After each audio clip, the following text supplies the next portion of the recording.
Mastercard stock is insanely cheap right now. It seems like an obvious buying opportunity. That's why in today's video, I'll be analysing Mastercard stock. You'll learn how Mastercard's business model actually works.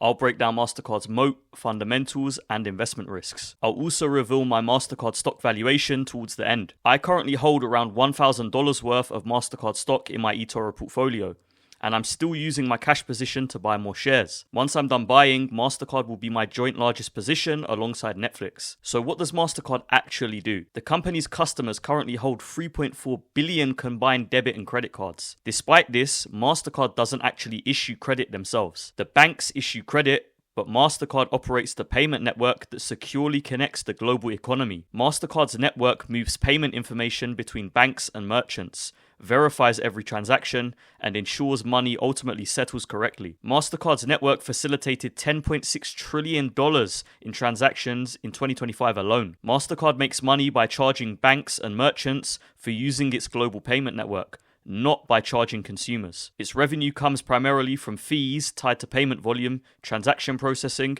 and cross-border activity. In the last 12 months, their payment network segment produced $19.5 billion in revenue. But what about their value-added services? This is the company's fastest growing segment. It's a portfolio of data, security, analytics, and payment-adjacent products that sit on top of the core payment network. The company basically uses its data to provide valuable tools to financial institutions, governments, and large enterprises, which in turn deepens their reliance on Mastercard. Value-added services produced $13.3 billion in revenue, growing 23% in the last 12 months. So now we know what the company actually does. But what's Mastercard's moat?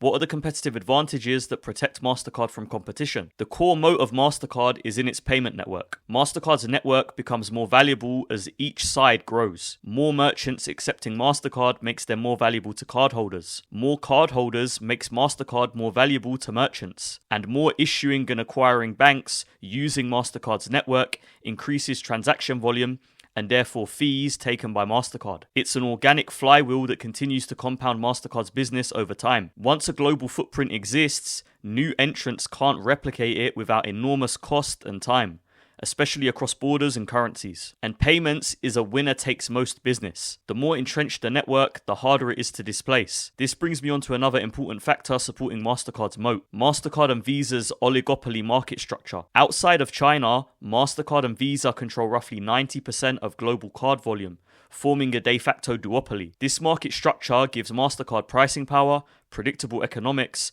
high returns on capital, and low competitive threat from new networks. Even when fintechs like PayPal emerge, they typically ride on Mastercard's rails rather than trying to replace them. And then we have Mastercard's switching cost moat. Mastercard's clearing, settlement, fraud detection, and multi-currency capabilities are deeply embedded in banks, merchants, payment processors, point of sale systems, and e-commerce platforms. This infrastructure is mission critical and extremely costly to replicate. Once integrated, switching is nearly impossible without massive operational risk. As a result, Mastercard and Visa become the default toll collectors for global commerce. So now that we understand Mastercard's business model and moat, let's take a look at the fundamentals to see if the numbers match up with the story.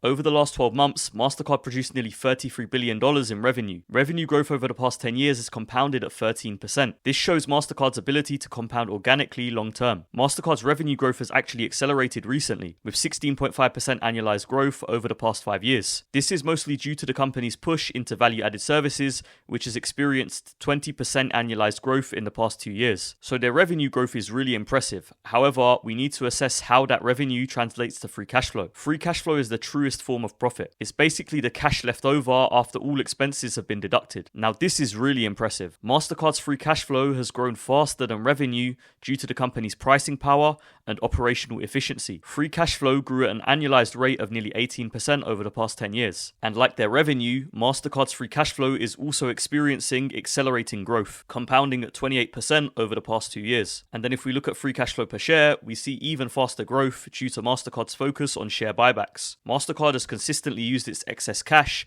to repurchase shares at a rate of over 2% per year. Mastercard produces so much free cash flow that it not only repurchases huge amounts of its own stock, but also pays a growing dividend. As we can see from the chart, Mastercard grows its dividend by roughly 15% per year, which means the total payout doubles every 5 years, and quadruples every 10 years. And that's all with a payout ratio of less than 20%. These have got to be amongst the best fundamentals you'll ever see in a company. Mastercard does carry around $18 billion of debt on their balance sheet. However, the company's cash balance is also significant at over $10 billion.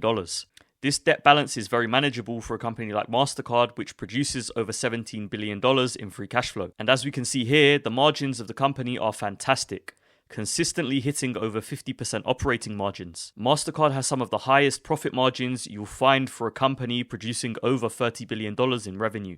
So now that we've seen Mastercard's brilliant fundamentals, there's got to be a catch. What are Mastercard's main investment risks? The most important risk to watch for both Mastercard and Visa is regulatory pressure. Mastercard and Visa are so big and profitable that governments don't like them very much, despite playing a key role in enabling global economic growth. Governments tend to focus on setting a legal limit on the fees that Mastercard and Visa can charge. This is mostly done in the name of protecting merchants and increasing competition. This matters because fee caps compress revenue growth and limit pricing power. Mastercard can't simply raise prices to offset regulation. However, this risk is a lot more overblown in the media than the actual impact on the core business.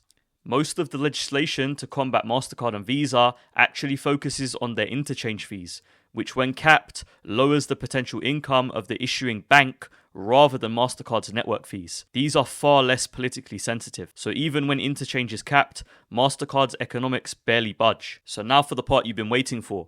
Let's look at Mastercard stock's current valuation. I'll show you why I think it's an obvious buy today. The current forward PE ratio sits under 28 times.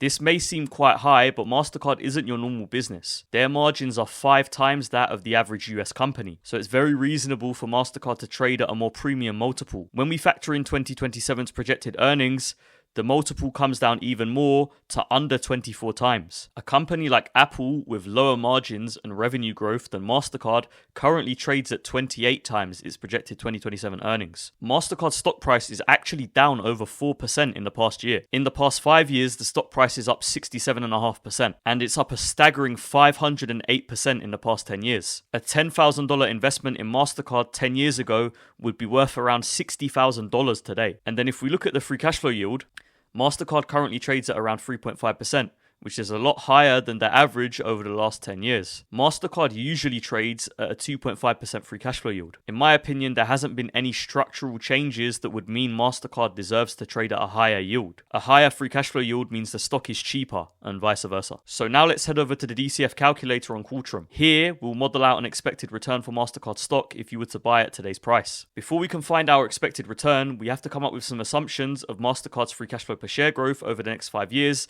and also the appropriate free cash flow yield for Mastercard to trade at. Mastercard's free cash flow per share has compounded at 21% over the past 5 years. This growth has accelerated more recently, so I think it's pretty reasonable to assume that Mastercard can compound free cash flow per share at a rate of 20% moving forward. Then if we input an expected free cash flow yield of 2.5%, which is in line with the 10-year average, we can see an expected return for Mastercard stock of around 28% per year, which is way better than the market average. In this scenario, Mastercard stock could reach $1,870 per share in 2031. If you enjoyed this video, click the next one for more.